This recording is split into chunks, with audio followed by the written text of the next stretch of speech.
Right now is the best the WWE has been in the last 15 years. The best WWE has been since the end of the Ruthless Aggression era, and in this video today I'm going to provide 10 pretty damn definitive reasons why. Now whether this grandiose statement says more about how bad WWE's been over that last 15 years, or more about how holistically well put together and holistically well run the current operation is to this stage so far, is up to you. But in this video today, 10 reasons. Without further ado, I'm just going to get right into this. This is a big statement. I want you guys to hear out my why. Listen, hear it out, watch the entire video, and let me know what you think down below. So reason one, the first reason, use of mainstream stars and celebrities. The big ones of this, Bad Bunny and Logan Paul, are the perfect examples in recent times alone. Bad Bunny's presentation and backlash, and the way he was incorporated to make Damian Priest, the current guy, look as great as he was, while getting that whole crowd just on the alive and buzzing, and the way they had the match, how great quality the match was, everything that encompassed it, phenomenal. You look at Logan Paul at WrestleMania, the spectacle of that, his entrance, how well and how great his wrestling has been against Roman as well. That guy, you compare that to what we've had in recent years, over the last 15 years in WWE. Let's think of some celebrity mainstream star appearances. Oh yeah, who remembers Tyson Fury and his feud with Braun Strowman from Crown Jewel 2019, where you had Tyson Fury with his whole family shouting at Braun Strowman, or when Tyson Fury was shadow punching Braun Strowman to close a Raw. Or what about at that same time when Cain Velasquez was attempting to fake shoot fight Brock Lesnar? Or even a guy like Jon Stewart, when they shoehorned Jon Stewart into the John Cena, Seth Rollins, WWE vs. US title SummerSlam match of 2015 to ruin the ending. Let's put Jon Stewart in there. Like, all these different celebrity, like, mainstream star cameo appearances or wrestling matches, it's felt forced, it's felt unnatural. Logan Paul and Bad Bunny, it feels heaps natural. Bad Bunny's wanted to do this his whole life. Bad Bunny loves this. Logan Paul was born to do this. So right there, it's not, cringeworthy. It's not bad. It's damn good. So that's reason one. The presentation and use of mainstream stars and celebrities is sensational. It's the best it's quite frankly, I'd say, ever been in WWE. Well, you can say the Attitude Era with Mike Tyson and Stone Cold, that sort of stuff is probably maybe better, but outside of that, what else? Lawrence Taylor, WrestleMania 11, that's sort of Floyd Mayweather with the Big Show at 24. Even then, Mayweather was hardly invested. It was more of a spectacle match. So yeah, Bad Bunny and Logan Paul, what they're doing, brilliant. Next, reason two, hardly any cringeworthy bad television week to week anymore. Now, WWE for years, especially in the past, from about 2016 through about 2019, 2020, 2021 actually, some of the stuff week to week, oh my lord. Like, off the top of my head, I could rattle off hundreds of these segments. That's how many there's been. I'll just name you about 10 to 15 off the top of my head. I haven't written any of this down. Shane McMahon reading Braun Strowman's 5th grade report card. Braun Strowman having slime dumped on him by The Miz and John Morrison trying to prank him, but they actually dropped the slime on, Kayla Braxton backstage. Who remembers Jeff Hardy and Sheamus with the piss test segment? Wasn't that fantastic? Who remembers when you had the Viking Raiders doing carpool karaoke? We worship Thor and we'll knock him to the floor. Viking Raiders! Who remembers, I don't know, the one episode of Raw, just one episode from 2018 where you had Drake Maverick pissing on Robert Roode's robe.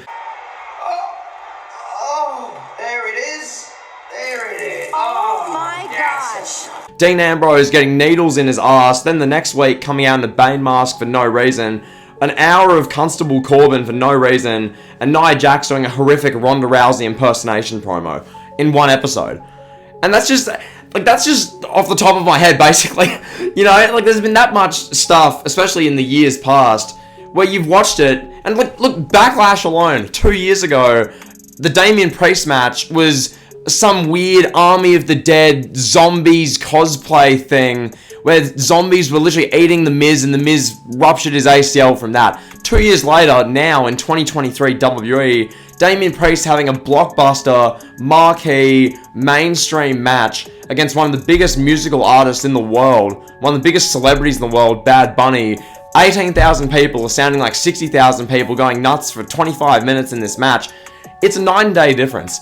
It just is. So, yeah, I'm very thankful nowadays we don't get any of that stuff anymore, because those bad, hard to watch, genuinely cringeworthy segments were littered through WWE. The Three Sisters segment, who can forget that? Oh my lord. Bobby Lashley, Sami Zayn's Three Sisters. To think nowadays, Sami Zayn main evented in Montreal against Roman Reigns in one of the biggest well-built WWE title matches of the modern era. 5 years ago, in this last 15-year time period I'm talking about, he was in the Lashley's Three Sisters segment, one of the absolute worst segments of all time.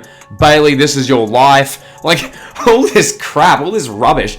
And then you think back even further beyond that, like 5 years before then, these segments with Natalya farting. You've got Hornswoggle and the Great Khali doing stuff on SmackDown, and just this nonsense. Some of the stuff with R-Truth in that sort of time period as well, and there's a plethora of these segments. I can name you specific ones if you want to keep going, but I'm going to keep moving with the video.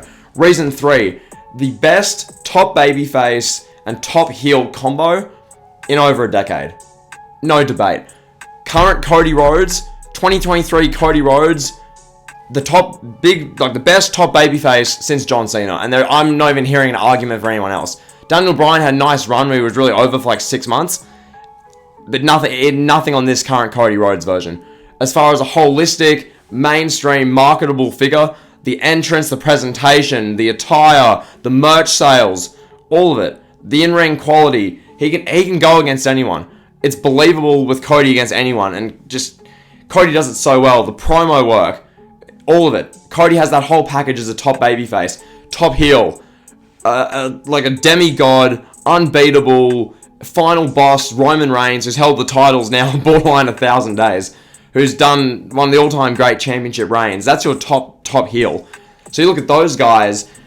Let's think back in this 15-year time period. Let's look at some of the other top face, top heel combinations. Who remembers in 2019 when our top babyface in WWE was Seth Rollins, when he was coming out crying, having to face Brock Lesnar, and the top heel at the time was Baron Corbin, coming out, cutting promos, saying that Seth Rollins cries to his wife, Becky Lynch.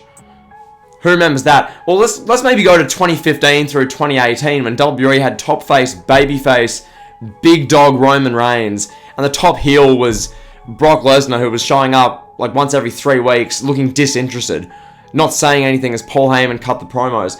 What about, like, I don't know, 2012? I lived this whole time period. What was the top face, top heel situation in 2012? Cena, 7 years into his run where half the audience hates him, and the top heel was, well, whoever John Laurinaitis was in cahoots with. CM Punk for the last 4 months of the year. What about 2010? Top face was Cena, and top heels was the Nexus. Like, you know, like there really hasn't been anything for 15 years, and now you've got this very clear, obvious top face, top heel, Cody and Roman. Both guys play their roles to a T when Roman shows up. And even below that, as I'll get to later, there's a plethora of talent shining through as well. So, yeah, far and away the best top face, top heel combo since God knows when. Like, a long time. Definitely more than 15 years. So, there's that. Reason 4, pay-per-views, or PLEs now, premium live events, haven't felt this important or special since the Ruthless Aggression era. If you want to debate me on this, go for it. You're not going to win. No one can tell me when WWE were doing the PG gimmick pay-per-views that they were any better or they had any more importance than the shows they're doing now. Who remembers Stomping Grounds 2019? You might, because I made a video on it 2 weeks ago, but basically no one's the real answer. Who remembers these random shows, Over the Limits? There were like 5, 6, or not 5, 6, there was several of them. Who remembers any of it? Who remembers No Way Outs? Just random throwaway shows. The Elimination Chamber events, you can barely tell them apart. Nothing special, nothing distinctive about them prior to this year. I look at just all these filler, gimmicky pay-per-views, WWE doing Extreme Rules and having Extreme Rules matches which weren't even violent, weren't even memorable. These random Payback shows, And all these shows just taking place in America in some random crowd in front of 11,000 people with a lukewarm audience, nothing super memorable, nothing distinctive about it. Look at 2023 now. Elimination Chamber, 2023, Montreal. Sami Zayn in his hometown going for the title, the building erupting throughout the whole night, the presentation of the event, that Elimination Chamber match, Montez Ford being a Spider-Man off the chamber, a great event all round, but mainly that Montreal crowd, that was Canada, that was Montreal. Backlash, 2023. You look at that show, Puerto Rico, Bad Bunny, Zelina Vega's emotional entrance there, Brock Lesnar gushing blood everywhere, but more so that distinctive, crowd. And in recent times, Clash at the Castle, Wales, a big stadium show over there, Drew McIntyre challenging Roman. This sort of very clear, distinctive, memorable stuff. Every PLE is special and memorable for its own reason. Royal Rumble 2023, that ending. The epic turn where Sami Zayn hit Reigns in the back. Reigns was like, fuming. It was like a 15-minute soap opera performance in front of our eyes.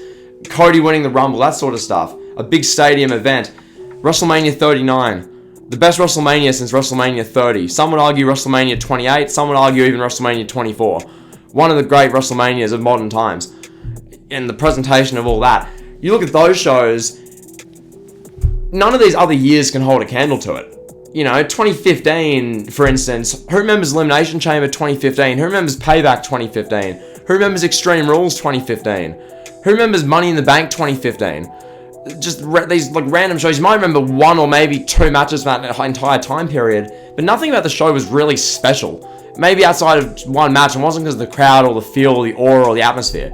It was just because maybe Seth Rollins and Dean Ambrose had a great match at Money in the Bank 2015, So there's that. So that's reason 4. The PLEs haven't felt nearly this special in at least 15 years, from month to month, from that standpoint.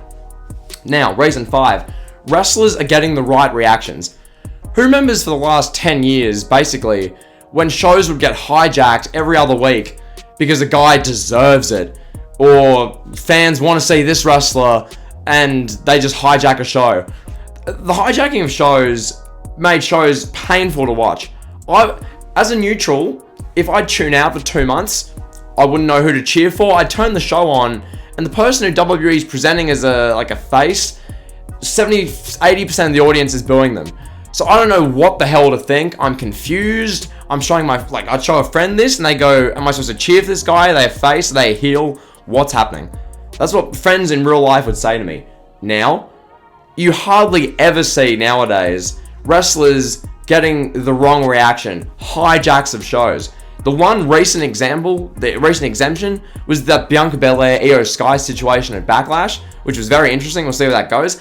But across the board, remember in 2014 when they literally had a whole hijacking of WWE and Raw for weeks? They literally planned a hashtag hijack Raw for the Raw in Chicago at the start of March 2014. There was literally a hijack Raw movement trending all over social media. Fans were showing up into Chicago determined to hijack that show. It happened even after that. Who remembers Kofi Mania and just generally times like that? Fans hijacking shows wanting to see Ziggler, or hijacking shows wanting to see X guy who wrestled on the indies, and all this sort of stuff. Wrong reactions, not the desired reactions. Nowadays, wrestlers are getting the right reactions. Damian Priest wasn't getting cheered in Puerto Rico. Even though he's a Puerto Rican guy, he was getting booed. That was the reaction that was desired. Bad Bunny was getting the face reaction, the desired reaction. Same with near enough every match in recent times in WWE. When was the last time, besides that Backlash thing, you could say there was any sort of hijacking going on where the fans just said, F this, I'm done, I'm hijacking?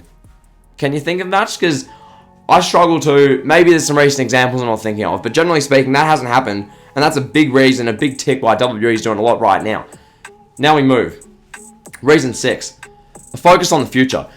No longer do we get a random legend coming out solely to just beat up a full-time current wrestler. Think The Undertaker coming out at MSG in 2019, doing a promo, then just beating up Sami Zayn for quite literally no reason. That accomplished nothing, had no storyline follow-up. It was just there. It was just, oh yeah, The Undertaker, this legend's just here now. He's just beating up Sami Zayn. That was all it was. Or think, another example, The Rock just beating up Baron Corbin for literally like no reason. That just happened. Infamously, you look back to like 2017, the infamous Goldberg squashing Kevin Owens thing at Fastlane. Or, you know, Goldberg and The Fiend, that was a big one that everyone just unanimously hated on. That sort of stuff. Like the amount of backlash from that. And I look at that sort of stuff, you look at now, okay?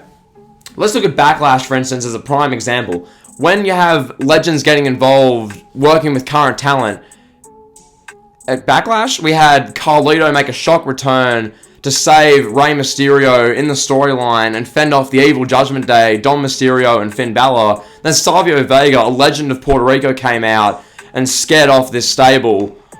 And it worked to help Bad Bunny the face against Priest. That sort of stuff just works. It's not just The Undertaker coming out to just beat up a current wrestler then leave, which accomplished literally nothing. That sort of stuff was pointless. Quite literally useless. That stuff doesn't happen now. And the company and the show is better for it. It just is. So there's that. Next we move to this one, alright? The mid-card is the best it's been, you'd argue, outside of 2016 SmackDown, which was realistically The Miz and Dolph Ziggler in the IC title. Outside of that, with SmackDown 2016, the mid-card is the most well-rounded it's been since the Ruthless Aggression era. I look at Gunther as the perfect example. When in the last 15 years before Gunther, can you tell me a time the Intercontinental title meant as much on a wrestler as Gunther does right now? Because Gunther right now is more credible, more interesting, and more legitimate as IC champion. Way more so than The Miz was or Ziggler was in 2016. Yeah, The Miz did a good Talking Smack promo and he was over for about 2 months. Gunther could beat any of the main eventers. He's that legitimate. This guy is something special. He just is. He could be the next main eventer for this company. He well and truly is on his way to being that. Think of the WrestleMania match against Sheamus and Drew McIntyre as a prime example. A literal 5-star, all-time great IC title WrestleMania match. Did SmackDown have an all-time great 5-star IC title match in 2017? No. It was Dean Ambrose versus Baron Corbin on the kickoff show. I barely remember that. Do you? Right? Like, when before then? Cody Rhodes coming out with bag faces with the IC title in 2011. What else? Wade Barrett versus RVD from Extreme Rules or Payback 2014 when their IC title stuff. You know, like, when have these mid-card titles meant as much? Really, Cena's US title open is the only kind of other one that I'd give you. Like, that was a great way of propelling that title. That, outside of what they're doing with right now with Gunther and that title, it's probably the most memorable and important the titles just generally with the mid-card have been. But, I mean, what was the IC title doing in 2015? I don't know. Cena's US title was good, but, you know, I look at John Cena. He competed at WrestleMania in the US title match this year. Put over Theory. Now, I'm not going to be totally blindsided here and say Theory is some all-time great main event star, but, I mean, he wrestled Cena at WrestleMania for the US title. Like, you know, that title felt important as well, so just showing the mid-card titles, and the mid-card especially, wrestlers feel over. Damian Priest, Gunther, Theory, they're putting over pretty well. There's a lot of guys who they're presenting pretty well in that position, so there's that. Next, SmackDown. It's the A show, and the ratings reflect it. I talked about this in my Exposing the Lies About Triple H video, and I want to double down on it now. The writing and the format of SmackDown in the last year has got it to a stage where the ratings are up on average between 300,000 and 600,000 viewers week to week on average from where it was a year ago. A year ago, WWE are doing 1.8s, 1.9s. They're struggling to crack 2 million viewers. They cracked 2 million viewers once over the course of a 3-month time span post WrestleMania, or maybe twice. They barely snuck in like late June for a second plus 2 million viewer episode. 2023, they haven't been below 2 million viewers once. Their lowest ratings been about, 2.2 million viewers. The average for SmackDown now is about 2.3 million. A good show, maybe one with Roman Reigns and a good angle or a good segment, will do like a 2.5, 2.6 million number on average. So you're looking at really about, on average, about a 400,000 viewer increase incrementally in a year for SmackDown. Ratings and numbers are reflecting the quality and consistency of these shows. There aren't nauseating, awful, hard-to-watch segments, illogical writing where it feels like spec scripts have been muddled up and it's all thrown together and it makes no sense. That stuff's not happening anymore, and what's happening is the show and the quality of the product is leading us to a company where the ratings are going up. All a large or a portion of the online audience cares about is ratings. SmackDowns have gone up about, what, 15 to 20% net gain in a 1 year span. That's pretty good. They're not going to go up a net gain of 800% over a year, but 15 to 20% gain is pretty good if you're looking at TV ratings and revenue and all that sort of stuff. That's doing boom in business as well. Next, reason 9, more wrestlers are over at once than any time in recent memory. Who remembers even a year and a bit ago when WWE buried everyone who wasn't named Roman Reigns or Brock Lesnar just to try and make Roman Reigns and Brock Lesnar feel important? Who remembers that? I look at WWE now and I can name you, this is the babyfaces alone. This isn't even the heels who are popular for the right reasons. These are the babyfaces who right now are getting nuts reactions week to week. Cody Rhodes getting insane reactions. Literally, when he left Backlash and the closing shot of the show was just Brock Lesnar's bleeding face, Cody had gone. The crowd did a thunderous whoa, and Cody wasn't even there. Nuts. Seth Rollins, his entrance. Watch one of those entrances. That's over. That just is. Zayn and Owens. Have they cooled off a tiny, tiny bit since WrestleMania season? Yes. But look at Sami Zayn in Montreal. Sami Zayn on those shows building up to that match of the Elimination Chamber. The WrestleMania stuff with them. Over. Bianca Belair. That sort of thing. Zelina Vega in Puerto Rico. And that's just the fate. I mean, Bad Bunny. All these guys. Rey Mysterio when he's beating up Dom. Then look at the heels. Dom Mysterio getting booed big time. They're getting almost booed for the right reasons. It's like Gunther's getting booed for the right reasons. Sheamus is getting cheered when he's facing Gunther. Elsewhere, he's got all this stuff. There's so many wrestlers who are getting good overreactions. And it's the most wrestlers who have been this over at one time since 08, I dare say. Because in 2010, hardly anyone was that over. It was literally Cena gets reactions. The rest of the card is just sort of there. Are you really reacting that much to Sheamus versus Randy Orton for the WWE title? Is Rey Mysterio versus Jack Swagger on SmackDown for the World Heavyweight Big Gold Belt title really getting big reactions? The crowd really invested in booing Jack Swagger, who had just been forced down your throat as a heel. With the crowd booing out of the building and hating on Del Rio to see their beloved babyfaces succeed in 2012 when Sheamus was feuding with him or when Randy Orton was feuding with him? No, that wasn't what was happening. So there's that. And the final reason, one of the biggest ones of all, criticisms of what WWE are doing nowadays come off so agenda-filled and just baseless. For instance, Triple H. Triple H sucks. He's an indie mark. He's nose man. His nose looks like a dick. All this sort of stuff. Stephanie. This sort of thing. As well as the I'll never like WWE because of Vince McMahon. That's a different portion of the audience. These are like separate segments of the audience. There's the Triple H's nose man segment. There's the WWE because Vince McMahon bad segment. There's the WWE's too indie. There's another segment who are like that. I look at it this way, and this 23 minutes of the video has said it so far, but just to emphasize in a nice, neat bow. The success of PLEs, the creative direction of the show, week to week, which is reflected in ratings, mainly on SmackDown. Raw's ratings hardly go up because it's 3 hours. Newsflash, we're in the TikTok day and age. Good luck making anyone watch a 3-hour show. Even if Raw was featuring the best stars, I wouldn't watch Raw. SmackDown is the show to base all this on, and SmackDown, the ratings reflect it, the quality reflects it, merchandise sales, international traction for WWE, revenue, the success of the PLEs once again. The shows are more watchable than they've been in many years, holistically across the board, SmackDown particularly. Just because Triple H ran NXT in 2018 and you hated the body shapes and match structure that was on display then, doesn't justify criticism of the current product when it's entirely different to what NXT was back then. Okay, right now, the WWE's mainstream appeal and the consistency and the quality of the show is the best it's been in 15 years across the board. For how many talents are over, for the quality of the events week to week, the monthly pay-per-views, the mid-card, the top babyface versus the top heel, who's involved, the lack of cringeworthy segments, continuity of the writing, the use of mainstream celebrities and stars. To me, it's night and day.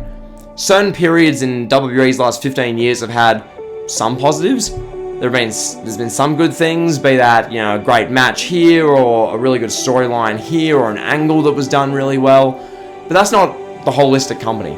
That was maybe an angle, that was maybe you enjoyed the yes movement quite a bit for the hijacking nature of that, but it wasn't what this is. This is a company-wide, direction that's better than any company-wide direction they've had in over a decade, well over a decade. I'd say the Ruthless Aggression Era was the last time, so that's gonna be the video. A lot to digest there, a lot to unpack. Hope you guys enjoyed. If you did, be sure to like, comment, subscribe, and drill.